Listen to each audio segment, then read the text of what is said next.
এই কালেমা পড়ার আগে কিন্তু আরও দুইটা কাজ করতে হয়। তারপর ঈমানের ঘোষণা দিতে হয়, এরপর 5টি কাজ থেকে বিরত থাকতে হয়।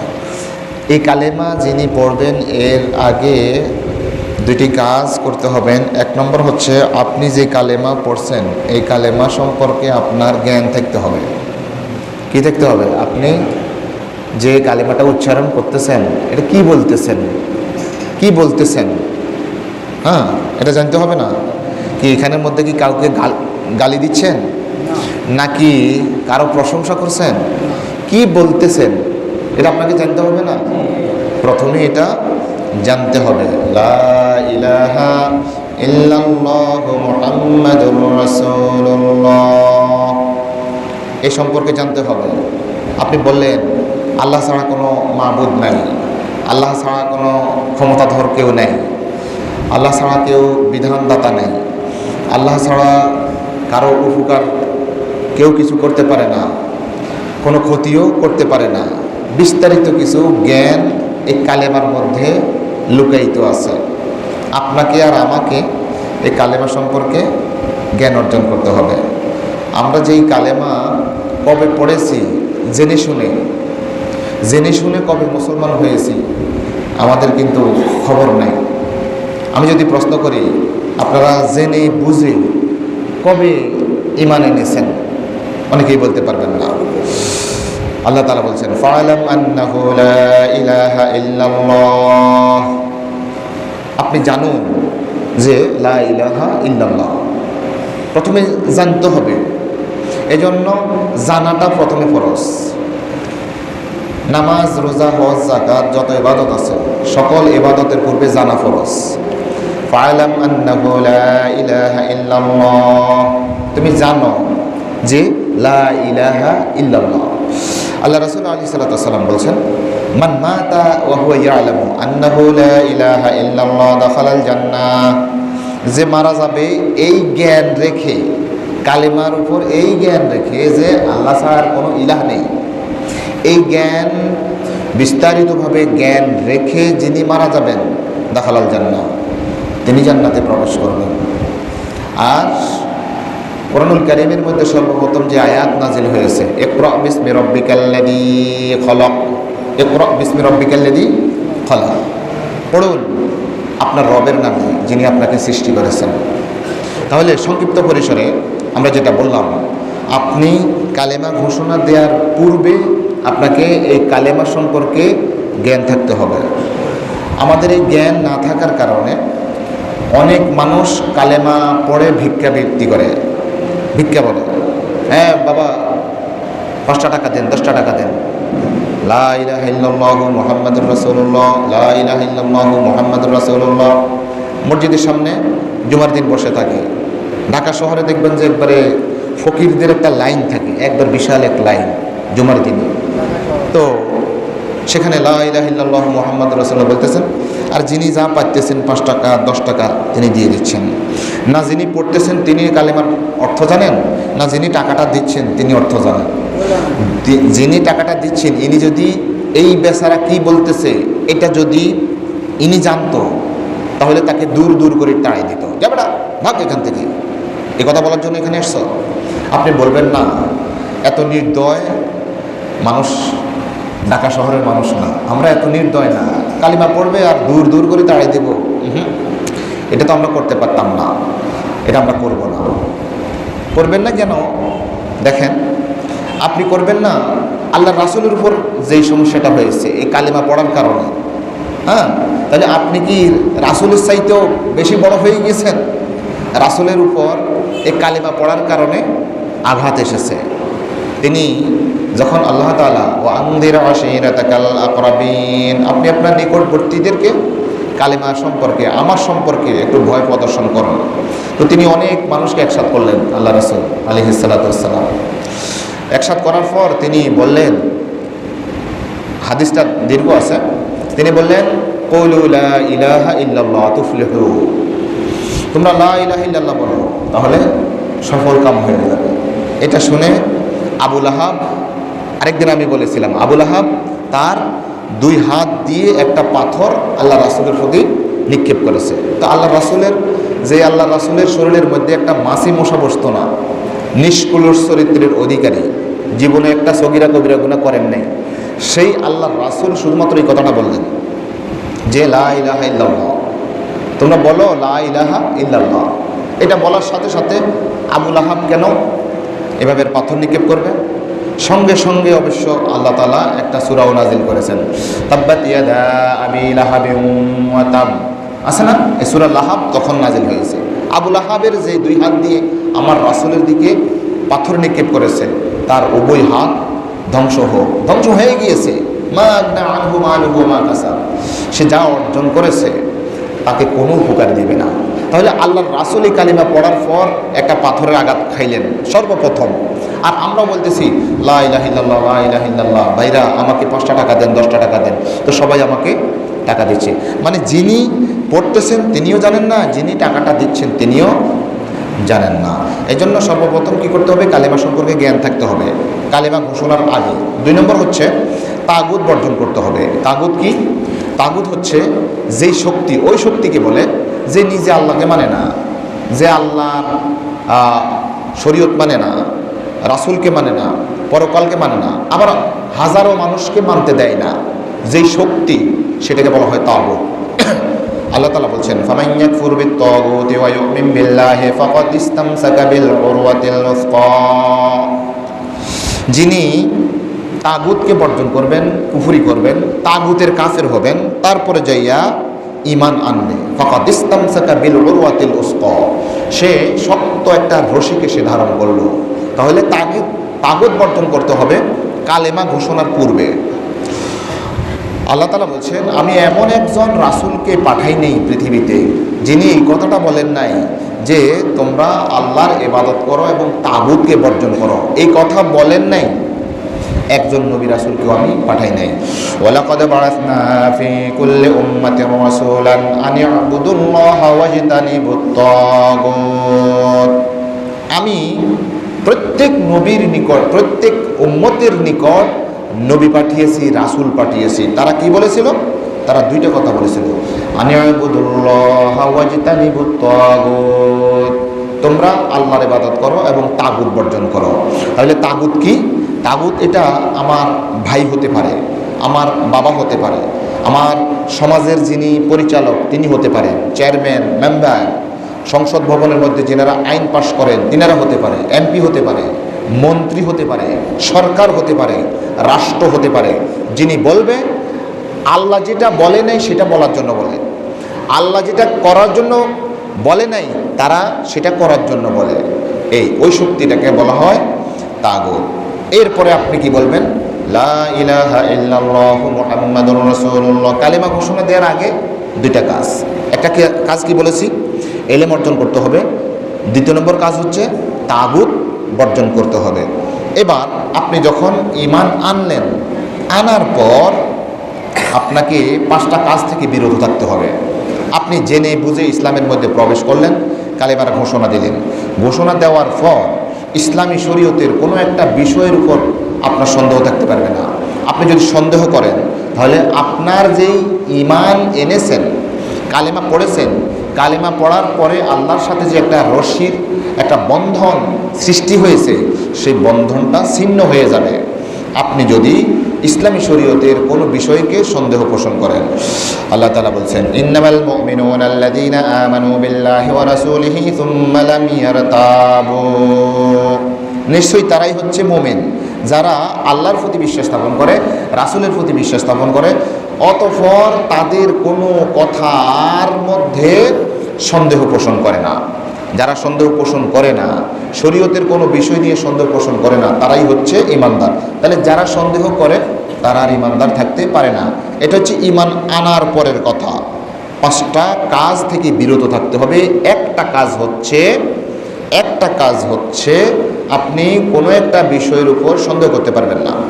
2 নম্বর কাজ হচ্ছে কোনো বিধানকে, শরীয়তের কোনো বিধানকে আপনি ঘৃণা করতে পারবেন না। এটা আমার কাছে ভালো লাগে না।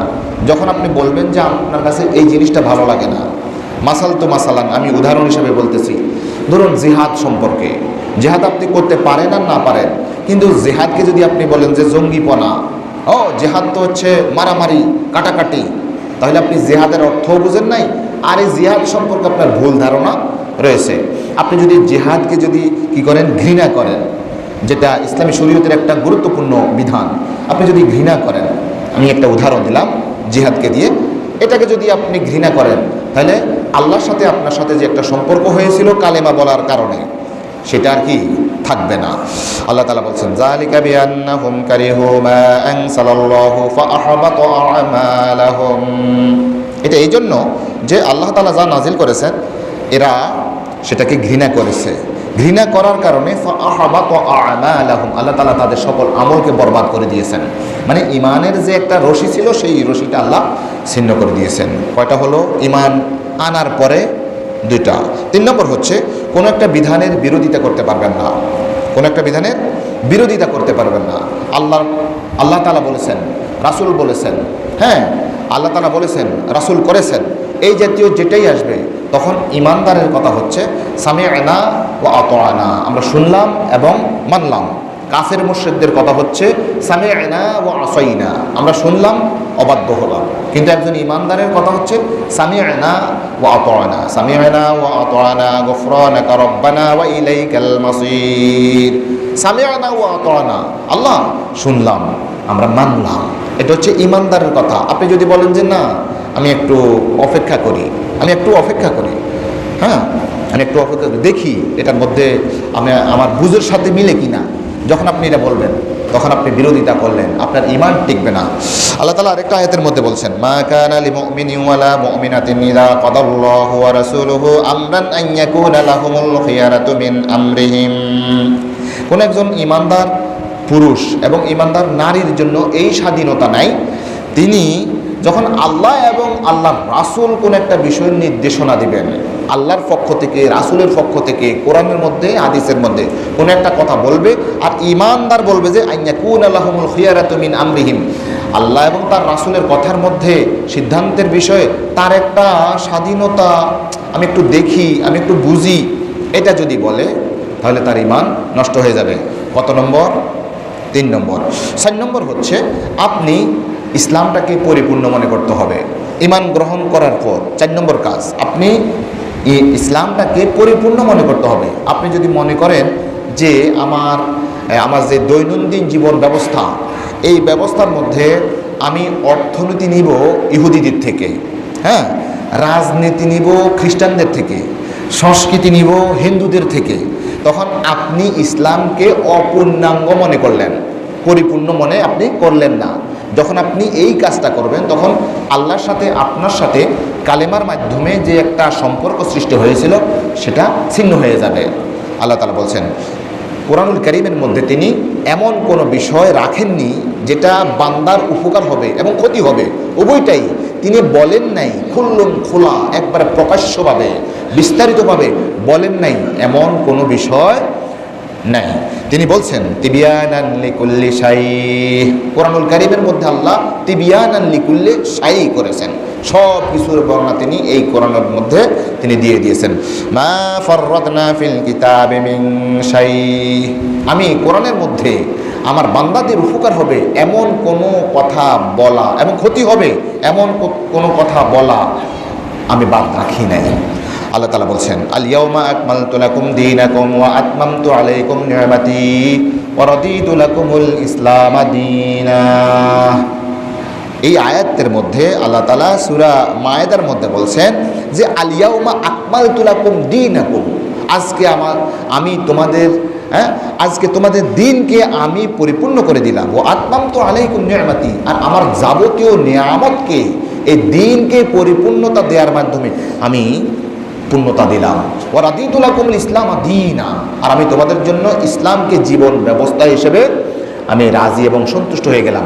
এই জন্য কোনো একজন ব্যক্তি যদি ঈমান আনার পরে সে যদি অন্যান্য বিষয়গুলো অন্যান্য জাতি থেকে নেয়, হ্যাঁ সংস্কৃতি নিল এক জায়গা থেকে, রাজনীতি নিল আরেক জায়গা থেকে, এরপরে যাইয়া ধর্মীয় নীতি নিল আরেক জায়গা থেকে, এভাবে যদি হয় তখন তার ঈমানটা ছিন্ন হয়ে যাবে। সে যে বলেছিল যে লা ইলাহা ইল্লাল্লাহু মুহাম্মাদুর রাসূলুল্লাহ, এটা বলেছিল, এটা কি পতন হয়ে যাবে। কত নম্বর? 4 নম্বর। 5 নম্বর হচ্ছে শিরিকের মধ্যে জড়ানো যাবে না। শিরিকের মধ্যে জড়ানো যাবে না। একজন ব্যক্তি ঈমান আনার পরে 5 নম্বর কাজ, তিনি শিরিকের সাথে জড়িত হতে পারবেন না। যদি জড়িত হন তখন কালেমার মাধ্যমে যে একটা সম্পর্ক সৃষ্টি হয়েছিল সেই সম্পর্কটা বিচ্ছিন্ন হয়ে যাবে, কেটে যাবে, কাট আপ হয়ে যাবে। আল্লাহ তাআলা বলছেন, আল্লাযীনা আমানু ওয়া লাম ইয়ালবিসু ঈমানাহুম বিযুলমিন উলাইকা লাহুমুল আমনু ওয়া হুম মুহতাদুন। নিশ্চয়ই যারা ঈমান এনেছে, ওয়া লাম ইয়ালবিসু ঈমানাহুম বিযুলমিন, এবং জুলুমের সাথে তাদের ঈমানকে মিশ্রিত করেনি, জুলুমের সাথে তাদের ঈমানকে মিশ্রিত করেনি। উলাইকা লাহুমুল তাদের জন্যই নিরাপত্তা, তারাই হচ্ছে ঈমানদার। ওয়া হুম মুহতাদুন, এরাই হচ্ছে হেদায়েত প্রাপ্ত। এই আয়াত যখন নাজিল হলো তখন সাহাবায়ে কেরাম আল্লাহ রাসূলকে একটা প্রশ্ন করলেন, ইয়া রাসূলুল্লাহ, আপনি বলছেন ঈমান আনার পরে জুলুমের সাথে জড়িত যদি না হয় তারাই হচ্ছে ঈমানদার। তো আমাদের মধ্যে এমন কে আছে যে যারা ঈমান আনার পরেও কিছু না কিছু জুলুম করি নাই? এমন কে আছে? আমরা তো প্রতি নামাজের মধ্যেই বলছি, আল্লাহুম্মা ইন্নী যালামতু নাফসি যুলমান কাসীরা ওয়া লা ইয়াগফিরুদ যুনুবা ইল্লা আনতা ফাগফিরলি মাগফিরাতাম মিন ইনদিক ওয়ারহামনি ইন্নাকা আনতাল গফুরুর রহিম। আল্লাহুম্মা ইন্নী যালামতু নাফসি, হে আল্লাহ, আমি আমার নিজের নফসের উপর জুলুম করেছি, আমি আমার নিজের নফসের উপর জুলুম করেছি। আর এদিক দিয়ে আল্লাহ তাআলা বলছেন, যারা ঈমান আনার পরে জুলুমের সাথে তাদের ঈমানকে মিশ্রিত করে নাই, এরাই হচ্ছে হেদায়েত প্রাপ্ত, এরাই নিরাপত্তা পাওয়ার যোগ্য। এখন আমাদের মধ্যে এমন কি আছে যে যারা ঈমানের সাথে জুলুম করে নাই? তখন আল্লাহ রাসূল আলাইহিস সালাতু ওয়াস সালাম বললেন, না সাহাবায়ে কেরাম, তোমরা যেটা বুঝেছো বিষয়টা সেটা নয়। বিষয়টা হচ্ছে এখানে জুলুম বলতে লোকমান আলাইহিস সালাতু ওয়াস সালাম তার পুত্রকে যেই বিষয়ে নির্দেশনা দিয়েছিলেন সেটা বোঝানো হয়েছে। তো আল্লাহ রাসূল ওই আয়াতের দিকে ইঙ্গিত করলেন। একটা আয়াতের মধ্যে আল্লাহ তাআলা বলছেন, ইয়া বুনাইয়া লা তুশরিক বিল্লাহ ইন্নাশ শিরকা লাযুলমুন আযীম। হে আমার প্রাণাদিক পুত্র, লোকমান আলাইহিস সালাম তার পুত্রকে ওয়াজ করতেছে, ইয়া বুনাইয়া লা তুশরিক বিল্লাহ ইন্নাশ শিরকা লাযুলমুন আযীম। তুমি শিরিক করো না, নিশ্চয় শিরিক হচ্ছে বড় জুলুম। শোনো আমার সাহাবায়ে কেরাম, ঈমানের সাথে জুলুমকে মিশ্রিত করা মানে শিরিক মিশ্রিত করা। সুতরাং একজন ব্যক্তি ঈমান আনার পরে তিনি যদি শিরিকের সাথে জড়াইয়া যান, শিরিক করেন, তখন তার সাথে আল্লাহর সাথে যে একটা সম্পর্ক ছিল, কালেমার সাথে যে একটা সম্পর্ক ছিল, কালেমা ঘোষণা দেওয়ার মাধ্যমে যে তার সাথে একটা বেনি সুতার মালা, আল্লাহর সাথে যে একটা মজবুত সুতার মালা গাঁথা হয়েছিল, সেটা ছিন্ন হয়ে যাবে। তাহলে ঈমান আনার আগে 2টা কাজ, ঈমান আনার পরে 5টা কাজ। যিনি এই 2টা কাজ এবং 5টা কাজ করবেন তিনি থাকবেন ঈমানদার। আর নতুবা ঈমান আনার কোনো মানে হতে পারে না। আপনি বলবেন আর কি আমি ঈমানদার, আসলে ঈমানদার নয়। আপনি যদি এই জাতীয় ঈমান যদি আপনার হয় তাহলে আপনার মর্যাদা কেমন হবে?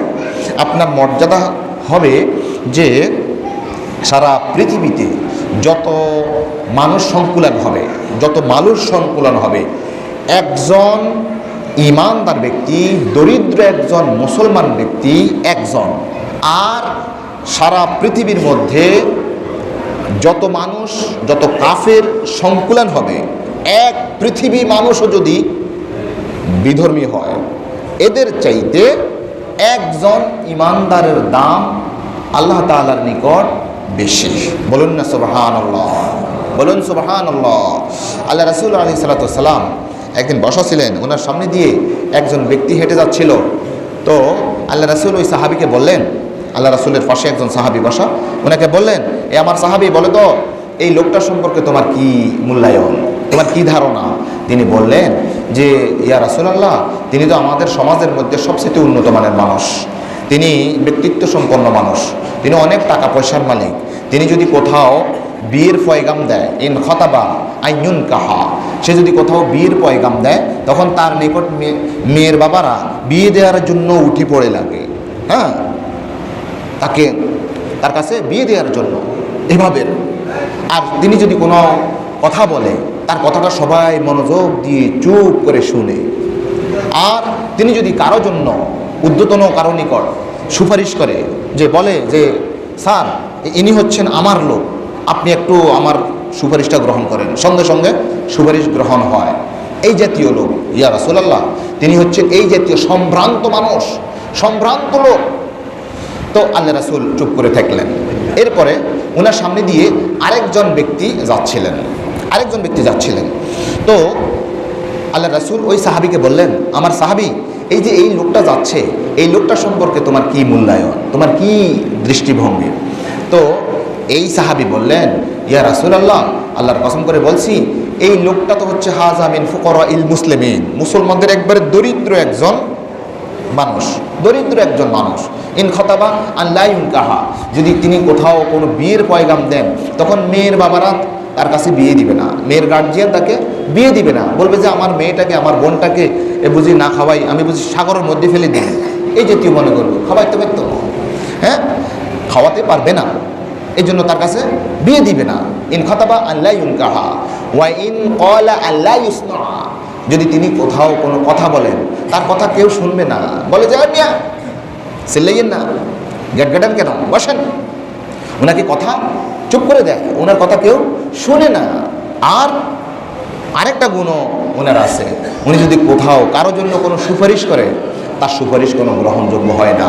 আল্লাহ রাসূল আলাইহিস সালাতু ওয়াস সালাম এই মূল্যায়ন ওই সাহাবী থেকে শুনে বললেন, এই শোনো আমার সাহাবা, এটা হচ্ছে তোমার মূল্যায়ন, এটা হচ্ছে তোমার অভিমত, তোমার দৃষ্টিভঙ্গি। এবার আমার দৃষ্টিভঙ্গি, শরীয়তের দৃষ্টিভঙ্গি, ইসলামের দৃষ্টিভঙ্গিটা তুমি একটু শোনো। ওই যে তুমি প্রথমে বলেছিলা যে একজন মানুষ, সে হচ্ছে খুব সম্ভ্রান্ত মানুষ, এই জাতীয় সম্ভ্রান্ত মানুষ এক পৃথিবী সম্ভ্রান্ত ওই জাতীয়। আর পরবর্তীতে তুমি যার সম্পর্কে বলেছিলে তার কোনো ব্যক্তিত্ব নাই, হ্যাঁ, তার কাছে কেউ বিয়ে দিবে না, তার কথা শুনে না, এই জাতীয় একজন মানুষ, আল্লাহর কসম করে বলছি, হাযা ওয়াল্লাহি খায়রুম মিন মিলইল আরদি মিসলু হাযা, ওই জাতীয় এক পৃথিবী চাইতে এই জাতীয় একজন লোক আল্লাহর নিকট পছন্দের, অতি উত্তম। বলুন না সুবহানাল্লাহ। এবার আপনার যদি সেই নির্ভেজাল ঈমান যদি থাকে, সন্দেহমুক্ত ঈমান যদি থাকে, তাহলে আপনার দাম, আমার দাম কত হতে পারে সম্মানিত হাজিরিন। তাহলে এটা হচ্ছে ঈমান। আমরা আমাদের জীবনের একেবারে চূড়ান্ত একটা লক্ষ্য আছে। এই জীবনের পরে দুইটা হায়াত হচ্ছে আমাদের সামনে, একটা হচ্ছে দুনিয়ার হায়াত, আর একটা হচ্ছে আখিরাতের হায়াত। ওই আখিরাতের হায়াত শুরু আছে, শেষ নাই। সেই হায়াতের মধ্যে যদি আমরা প্রকৃতপক্ষে সফলতা লাভ করতে পারি, তাহলেই আমাদের জীবনটা সফল এবং সার্থক। আল্লাহ তাআলা বলছেন, ফামান যুহজিহা আনিন নারি ওয়া উদখিলাল জান্নাতা ফাকাদ ফাজ, যাকে জাহান্নাম থেকে দূরে সরানো হলো এবং জান্নাতের মধ্যে প্রবেশ করানো হলো, তার আলা কুফাল, তার কপাল কি অনেক উন্নত, তার ভাগ্য ভালো, সে সফল কাম হয়ে যাবে। তাহলে আমাদের জীবনের চূড়ান্ত একটা লক্ষ্য হচ্ছে আমরা জান্নাতে যাব, আর সেই জান্নাতের মধ্যে যাইয়া আমরা আল্লাহ তাআলার সাথে ইনশাআল্লাহ, বলুন না ইনশাআল্লাহ, দেখা করব। কি বলেন? হ্যাঁ, যে ব্যক্তি আল্লাহর সাথে দেখা করতে চায়, আল্লাহ তাআলা বলছেন আমিও তার সাথে দেখা করতে চাই। আমাদের সকলের মনের বাসনা হওয়া উচিত আমরা জান্নাতে গিয়ে আল্লাহর সাথে ইনশাআল্লাহ দেখা করব। তাইলে সেই জান্নাতে আমরা যেতে চাইতো, যাওয়ার জন্য আল্লাহ তাআলা দুইটা শর্ত করেছেন। একটা শর্ত হচ্ছে ঈমান লাগবে। সেই ঈমান সম্পর্কে আমি এতক্ষণ পর্যন্ত বলেছিলাম, নির্ভেজাল ঈমান লাগবে। আল্লাহ তাআলা বলছেন, ইন্নাল্লাযীনা আমানু ওয়া আমিলুস সালিহাতি কানাত লাহুম জান্নাতুল ফিরদাউসি নুজুলা। নিশ্চয়ই যারা ঈমান আনবে, ঈমান আনার সাথে সাথে কি করবে? সৎকর্ম সম্পাদন করবে, নেক কাজ করবে। তাহলে কয়টা শর্ত? একটা হচ্ছে ঈমান আনা, আর একটা হচ্ছে নেক কাজ করা। ধরুন আমরা ঈমান আনলাম, এতক্ষণ পর্যন্ত যে কথাগুলো বলেছি ঈমান প্রসঙ্গে বলেছি। আল্লাহ তাআলা যতখানে জান্নাতে যাওয়ার কথা বলেছেন, ততখানেই ঈমানের সাথে নেক আমলটাকে সংযুক্ত করেছেন। যেখানে ঈমানের কথা বলেছেন, সেখানেই সৎকর্মকে অ্যাড করে দিয়ে জান্নাতে যাওয়ার কথা তিনি বলেছেন। যেমন তিনি বলছেন যে বাশশিরিল্লাযীনা আমানু ওয়া আমিলুস সালিহাতি আন্না লাহুম জান্নাতিন তাজরি মিন তাহতিহাল আনহার। হে রাসূল, বাশশির, আপনি সুসংবাদ দিন, বাশশির, আপনি সুসংবাদ দিন কাদেরকে? আল্লাযীনা আমানু ওয়া আমিলুস সালিহাত, যারা ঈমান এনেছে এবং ভালো কাজ করেছে, নেক কাজ করেছে। আন্না লাহুম জান্নাতিন তাজরি মিন তাহতিহাল আনহার, তাদের জন্য এমন জান্নাত আমি নির্ধারণ করে রেখেছি যার তলদেশ দিয়ে নহর প্রবাহিত। বলুন না সুবহানাল্লাহ। আল্লাহ তাআলা বলছেন যে ওয়াল্লাযীনা আমানু ওয়া আমিলুস সালিহাতি সানুদখিলুহুম জান্নাতিন তাজরি মিন তাহতিহাল আনহার খালিদিনা ফিহা আবাদা ওয়াদাল্লাহি হাক্কান ওয়া মান আসদাকু মিনাল্লাহি ক্বিলা। এই আয়াতের মধ্যে সূরা নিসা 122 নং আয়াত আল্লাহ তাআলা বলছেন ওয়াল্লাযীনা আমানু ওয়া আমিলুস সালিহাত, যারা ঈমান এনেছে এবং নেক কাজ করেছে। সানুদখিলুহুম আমি অচিরেই তাদেরকে প্রবেশ করাবো জান্নাতিন তাজরি মিন তাহতিহাল আনহার, এমন জান্নাত যে জান্নাতের তলদেশ দিয়ে নহর প্রবাহিত। খালিদিনা ফিহা আবাদা, তারা সেখানে সদা সর্বদার জন্য থাকবে। ওয়াদাল্লাহি হাক্কান, আল্লাহ তাআলা বলছেন আল্লাহর ওয়াদা সত্য। ওয়া মান আসদাকু মিনাল্লাহি ক্বিলা, আর আল্লাহর চাইতে অধিক সত্য কথা বলনেওয়ালা কে আছে? আল্লাহর চাইতে অধিক সত্য কথা বলনেওয়ালা আর পৃথিবীর মধ্যে কেউ নাই। মানে আল্লাহ তাআলা যে কথাটা বলেন সেটা সত্যই সত্য, তার ওয়াদা সত্য। যিনি ঈমান আনবে, ঈমানের সাথে নেক কাজ করবে, তার জন্য জান্নাতের বরাদ্দ রেখেছেন। এবার আসি আমরা, যেহেতু ঈমান লাগবে, আমল লাগবে, ঈমান লাগবে, আমল লাগবে। এই আমল সম্পর্কে দুই একটা কথা বলি।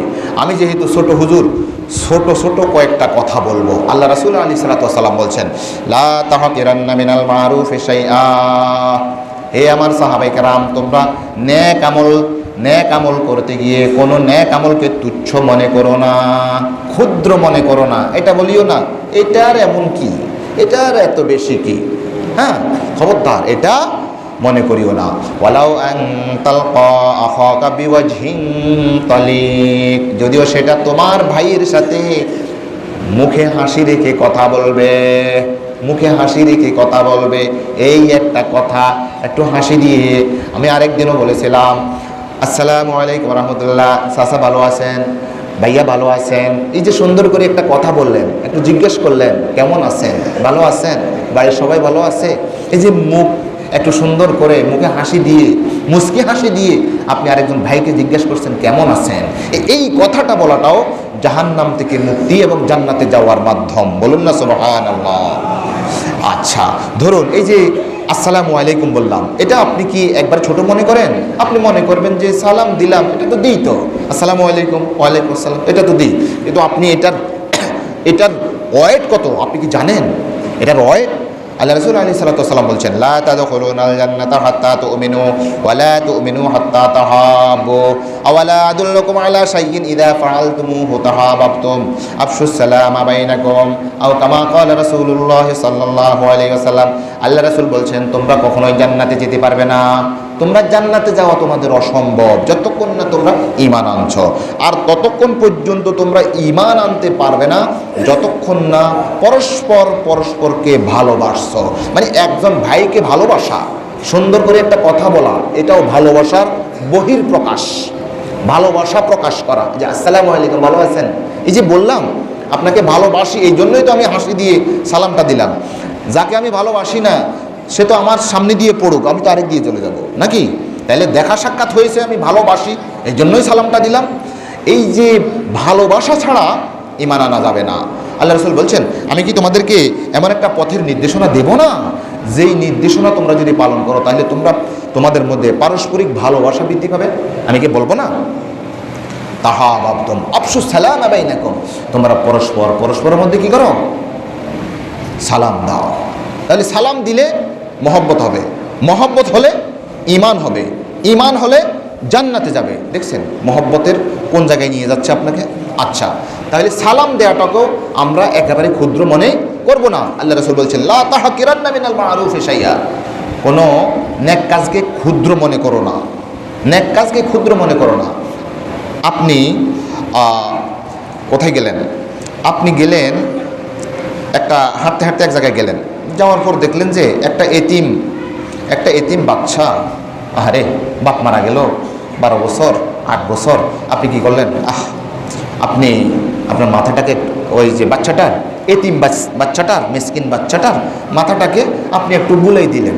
আল্লাহ রাসূল আলাইহিস সালাতু ওয়াস সালাম কি খুশখবরি দিয়েছেন, আনা ওয়া কাফিলুল ইয়াতীমি ফিল জান্নাতি হাকাযা ওয়া আশারা বিস সাব্বাবাতি ওয়াল উসতা ওয়া ফাররাজা বাইনাহুমা শাইআ। আল্লাহ রাসূল বলছেন আনা ওয়া কাফিলুল ইয়াতীম, ওই যে ইয়াতীমের যে একটু মাথা মুছে দিল, তার একটু দায়িত্ব নিল, তার একটু খোঁজ খবর নিল, আমি মুহাম্মদ সাল্লাল্লাহু আলাইহি সাল্লাম এবং এতিমের ওই অভিভাবকটা জান্নাতের মধ্যে এমনভাবে থাকবে। ওয়া আশারা বিস সাব্বাবাতি ওয়াল উসতা, তিনি সাব্বাবা এই আঙ্গুলকে বলা হয় সাব্বাবা, এই আঙ্গুলকে বলা হয় ওস্তা, এই দুটোটাকে একসাথ করলেন। ওয়া ফাররাজা বাইনাহুমা শাইআ, এবং এটার মাঝখানে হালকা একটু তফাৎ করলেন। আমি এবং ওই এতিমের মাথা মুছে দেওয়া এতিমের গার্জিয়ান, যে এতিমের ভরণ পোষণের যে জিম্মাদারি নিল, আমি আর সে জান্নাতের মধ্যে এমনভাবে থাকবো। বলুন সুবহানাল্লাহ। আপনি বলবেন যে এতিমের মাথায় একটু হাত বলে দিলাম, এত কি এত কি, কিন্তু আল্লাহ রাসূল বলছেন আমি আর সে জান্নাতের মধ্যে এভাবে থাকবো। এক সাহাবী এসে বলেন, ইয়া রাসূলুল্লাহ, আমার কলিজাটা কঠিন হয়ে গেছে, কীভাবে নরম করতে পারি? আল্লাহ রাসূল বলছেন তুমি এতিমের মাথার মধ্যে কি দাও, একটু হাত বুলাই দাও, তোমার কলিজাটা আল্লাহ নরম করে দিব। সুবহানাল্লাহ। وَيُطْعِمُونَ الطَّعَامَ عَلَى حُبِّهِ مِسْكِينًا وَيَتِيمًا وَأَسِيرًا إِنَّمَا نُطْعِمُكُمْ لِوَجْهِ اللَّهِ لَا نُرِيدُ مِنكُمْ جَزَاءً وَلَا شُكُورًا। এই এতিমদেরকে খাদ্য খাওয়ায় যারা ঈমানদার, তারা বলে তাদের স্বভাব হচ্ছে এই ওয়ায়ুতিমুনা আত-তাআমা আলা হুব্বিহি, আল্লাহর ভালোবাসায় এই এতিম মিসকিনদেরকে তারা কি খাদ্য খাওয়ায়। ইয়াতীমান ওয়া আসীরা, সে বলে যে আমি এতিম থেকে কোনো উপকার গ্রহণ করব, সে আমাকে সালাম দিবে, সে আমার বদলা খাটবে, না না, এই উদ্দেশ্যে আমি তাকে খাওয়াচ্ছি না, খাওয়াচ্ছি ইন্নামা নুতি'মুকুম লিওয়াজহিল্লাহি ইন্নামা নুতি'মুকুম লিওয়াজহিল্লাহি লা নুরিদু মিনকুম জাযাআন ওয়ালা শুকুরা, আমরা তোমাদেরকে খাওয়াচ্ছি পরাচ্ছি হ্যাঁ একমাত্র আল্লাহর উদ্দেশ্যে। যদি এটা বলতে পারেন তাহলে আপনার জীবনটা ধন্য। আচ্ছা, আল্লাহ রাসূল আলাইহিস সালাতু ওয়াস সালাম একটা হাদিস আমি পেয়ে এত আনন্দিত হয়েছি, বিশ্বাস করেন। ইসলাম কি এটাই? এটার নামই ইসলাম? আপনি দেখেন আল্লাহ রাসূল আলাইহিস সালাতু ওয়াস সালাম ইবনে মাজাহ শরীফের মধ্যে হাদিসটা এসেছে, 2474 নং হাদিসের মধ্যে এই হাদিসটা এসেছে। তিনি বলছেন, একটা দীর্ঘ হাদিস, আমি সংক্ষিপ্ত পরিসরে বলছি। মান সাকা মুসলিমান শুরবাতাম মিন মাইন হাইসু ইউজাদুল মা ফাকান্নামা আতাকা রাকাবাতান, যে ব্যক্তি যেখানে কোনো পানির ব্যবস্থা আছে, তারপরও একজন ভাইকে বললো আর কি, উনি বললো আমাকে একটু পানিটা দেন তো এই ইনাকে পানি খাওয়াইছে এক ঢোক পানি খাওয়াইছে, যেখানে পানি পাওয়া যায়। আচ্ছা, আমাদের এখানে অ্যাভেলেবেল পানি আছে না? আপনি এখানে যান, ওই যে ওখানে ট্যাপের মধ্যে পানি আছে, ওখানে যান কলের মধ্যে পানি আছে, ওখানে যান পুকুরের মধ্যে পানি আছে, অ্যাভেলেবেল না পানিগুলো? এই জায়গার মধ্যে আপনি বললেন ভাই আমাকে একটু এক গ্লাস পানি দেন, তো এক ঢোক পানি একজন ব্যক্তি আপনাকে খাওয়ালো, তো যিনি খাওয়ালো তিনার ফজিলত কি হতে পারে? ফাকান্নামা আতাকা রাকাবাতান, সে যেমন নাকি একটা গোলাম আজাদ করলো। আল্লাহ রাসূলের কথা, সে যেমন নাকি একটা গোলাম আজাদ করলো, দাস আজাদ করলো। আর ওমান সাকা মুসলিমান শুরবাতাম মিন মাইন হাইসু লা ইউজাদুল মা ফাকান্নামা আহইয়াহা আও কামা ক্বালা রাসূলুল্লাহ সাল্লাল্লাহু আলাইহি ওয়াসাল্লাম, আল্লাহ রাসূল বলছেন যেখানে পানি পাওয়া যায় না এমন জায়গার মধ্যে আপনার নিকট শুধুমাত্র মামের এক বোতল পানি আছে, এক কুয়া পানি আছে, এই জায়গার মধ্যে আপনাকে বলা হলো ভাই আপনি আমাকে এক ডোক পানি দেন, তো এক ডোক পানি খাওয়ালো। খাওয়ানোর কারণে এই ব্যক্তিটা যেমন নাকি মারা গিয়েছে, মারা যাওয়া থেকে বাঁচালে যেই সওয়াব হয় এই ধরনের সওয়াব ওই ব্যক্তির হবে। বলুন না সুবহানাল্লাহ। আপনি ট্রেনের মধ্যে আছেন, বাসের মধ্যে আছেন, আচ্ছা বাসের মধ্যে যখন স্পিডে চলতেছে ওই জায়গায় কি পানি আছে? ওই জায়গায় তো পানি নাই, পানি নাই তো। মরুভূমিতে আছেন, ওই জায়গায় তো পানি নেই, কিন্তু আপনার নিকট এক বোতল পানি আছে। এক ব্যক্তি বলতেছে ও পানি তৃষ্ণা, একটু যদি পানি খেতে পারতাম। আপনি তাকে যদি এক ঢোক পানি খাওয়ান, আল্লাহ রাসূল বলছেন ওই ব্যক্তিটা যেন নাকি মারা গিয়েছিল, মারা আপনি তাকে জীবিত করে দিয়েছেন আর কি। সুবহানাল্লাহ। আল্লাহ রাসূল আলাইহিস সালাতু ওয়াস সালাম বলেন, দেখেন আমি বলছিলাম যে আল্লাহ রাসূল বলেছেন ক্ষুদ্র ক্ষুদ্র আমলকেও নেক কাজকেও তুচ্ছ মনে করবেন না। যেমন ধরেন আমরা বলি না সুবহানাল্লাহি ওয়া বিহামদিহি সুবহানাল্লাহিল আযীম, আপনার নিকটে একবারে ছোট মনে হবে, ক্ষুদ্র মনে হবে। আচ্ছা বলুন তো সুবহানাল্লাহি ওয়া বিহামদিহি সুবহানাল্লাহিল আযীম একেবারে ছোট না? এটার এমন কঠিন কি? আপনি বলবেন এটার এত বেশি ফজিলত কি? আল্লাহ রাসূলের ঘোষণা শোনেন, বুখারী শরীফ আসাহুল কুতুব বাদা কিতাবিল্লাহ, আল্লাহর কিতাবের পরে যেই কিতাবটা বেশি সহিশুদ্ধ, যেটা বেশি গ্রহণযোগ্য, সেটা হচ্ছে বুখারী শরীফ। বুখারী শরীফের একবারে সর্বশেষ হাদিস আমি আপনাদেরকে শোনাচ্ছি। কালিমাতানি হাবিবাতান ইলার রহমান, কালিমাতানি হাবিবাতান ইলার রহমান, খফিফাতানি আলাল লিসান, সাকিলাতানি ফিল মিজান, সুবহানাল্লাহি ওয়া বিহামদিহি সুবহানাল্লাহিল আযীম। আল্লাহ রাসূল বলছেন দুইটা শব্দ এমন আছে, রহমানের নিকট এটা সবচেয়ে বেশি প্রিয়। রহমান কে? আল্লাহ। আল্লাহর নিকট সবচেয়ে বেশি প্রিয়। খাফিফাতানি আলাল লিসান, জিহ্বাতে উচ্চারণ করতে তত বেশি কঠিন নয়, একবার হালকা, বেশি কঠিন যে এমনটি নয়। তবে এটাকে যদি মিজানের পাল্লার মধ্যে দেওয়া হয়, সাকিলাতান ফিল মিজান, মিজানের পাল্লাকে নিচু করে দেয়, ভারী করে দেয়। বলুন না সুবহানাল্লাহ। কোনটা সেটা? এই যে কিছুক্ষণ আগে আমরা যেটা বলেছি, সুবহানাল্লাহি ওয়া বিহামদিহি সুবহানাল্লাহিল আযীম, সুবহানাল্লাহি ওয়া বিহামদিহি সুবহানাল্লাহিল আযীম। এটার আপনি বলবেন যে এটার এত বড় কি? হ্যাঁ, এটার ফজিলত হচ্ছে এটা। আল্লাহ রাসূল আলাইহিস সাল্লাতু ওয়াস সালাম একটা হাদিসের মধ্যে বলছেন যে এক ব্যক্তি, পূর্ব যমুনার এক ব্যক্তি একটা বিড়ালকে বেঁধে রেখেছিল, তাকে খাদ্য দেওয়া হয় নাই, পানীয় দেওয়া হয় নাই, এই তো সে মারা গিয়েছে। তা আপনি বলবেন যে এটার এত বেশি কি, এটার জন্য সে, আল্লাহ রাসূল বলছেন এই একটা কাজ করার কারণে ওই ব্যক্তিটা জাহান্নামে গেছে, ক্ষুদ্র একটা কাজ। এই জন্য আল্লাহর রাসূল আম্মা জান আয়েশাকে বলছেন, ইয়া আয়েশাতু লা তাহকিরান্না ইয়াকে ওয়া মুহাক্কিরাতিজ যুনুব, খবরদার হে আয়েশা, তুমি গুনার কাজ এটাকে একবার ছোট মনে করবে যে এটা এত অল্প কট্ট, এটাকেও তুমি কি করিও না, ছোট মনে করিও না। ধরুন একটা কাজ, একটা কথা, একটা উদাহরণ দিই। আপনি গেলেন কোথায়? বাজারে গেলেন। বাজারে যাওয়ার পরে একটা মুদি দোকানের সামনে, ভাই সাইল কত? সাইল এত। তো আপনি সাইল মুলাইতে কয়েকটা আপনার গালের মধ্যে দিয়ে দিচ্ছেন। এটা আমাদের অনেকের স্বভাব। হ্যাঁ, সাইল কত? 40 টাকা। আপনি ফাঁকে দিয়ে 2-3টা খাই ফেলছেন। আপনি কি ওনার থেকে জিজ্ঞাসা করছেন যে আমি 2-3টা খাই দেখতে পারবো? উনি তো আপনাকে অনুমতি দেয় নাই। আপনি যে 2-3টা খেয়ে ফেললেন, আপনি মনে করবেন এই এত সাইল 2-3টা এনে খাইলাম না। এটা আল্লাহ রাসূল বলছেন ইয়া আয়েশাতু ইয়াকি ওয়া মুহাক্কিরাতিজ যুনুব। ধরুন একজন ব্যক্তি বাদাম বিক্রি করতেছে, এই বাদাম বুট বাদাম, আপনি বলতেছেন এই বাদাম কত? এই কথা বলে আপনি 2-3টা খাই ফেলছেন। আছে না এরকম স্বভাব? আমাদের মধ্যে আছে না? আপনি মনে করবেন যে ক্ষুদ্র এইটা আর কি, এটা আর কি।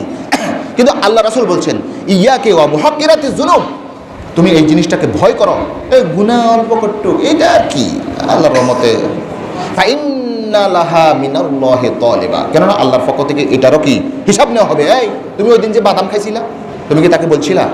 সে বলেও আরে মিয়া আপনি তো 10 টাকার বাদাম খাই 15 টাকার খাই ফেলছেন, আমার থেকে 10 টাকার বাদাম কিনছেন, 10 টাকা তো দিয়েছেন, 15 টাকার বাদাম আপনি 20 টাকার বাদাম আপনি খাই ফেলছেন।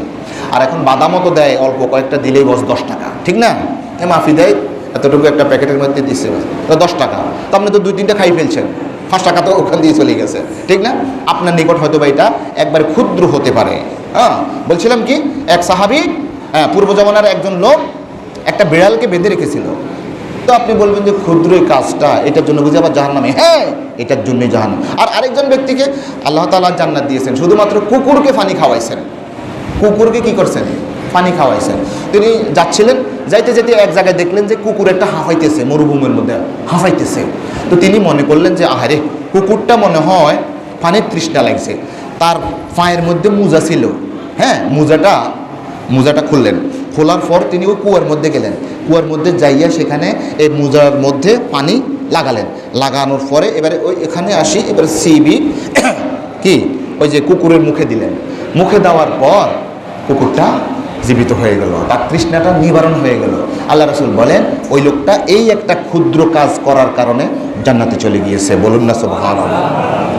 সময় নাই, নতুবা আপনাদেরকে আরও কিছু সুন্দর কথা বলতে পারতাম। আল্লাহ বলবে, এই আমি রুগী ছিলাম, তুমি আমার সেবা করো নাই কেন? আমরা বলবো, আল্লাহ আপনি রুগী কোন দিন ছিলেন? আপনি আরও রোগ ভালো করেন, আপনি সারা বিশ্বের মালিক, আপনি রুগী হইলে রোগ ভালো করেন, আমরা আপনাকে কীভাবে রোগ ভালো করব?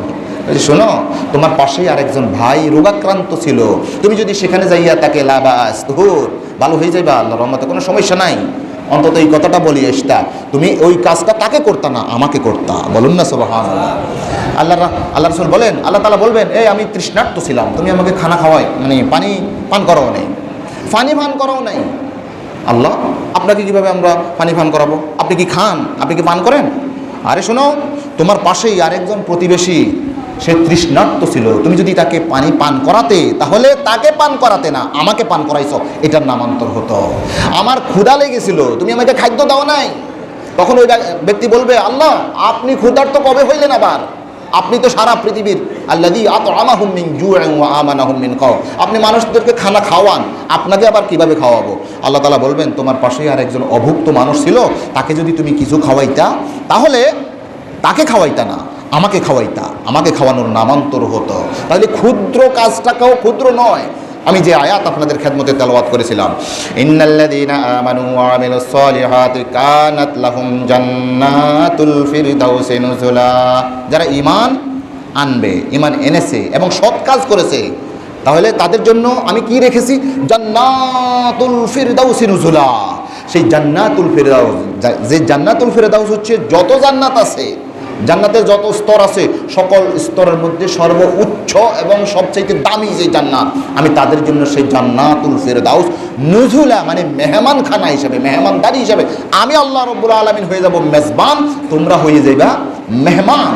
আমি তোমাদেরকে মেহমানদারি করাবো সেই জান্নাতুল ফিরদাউসে। আল্লাহ আপনি আমাদেরকে সন্দেহমুক্ত ঈমান এবং আমাদের কর্মগুলোকে আমরা যেন নেক কাজে পরিণত করতে পারি, আমরা যেন সৎ কাজ করতে পারি, আমাদেরকে সেই তৌফিক দান করুন। আমিন। আসসালামু আলাইকুম ওয়া রাহমাতুল্লাহি ওয়া বারাকাতুহু।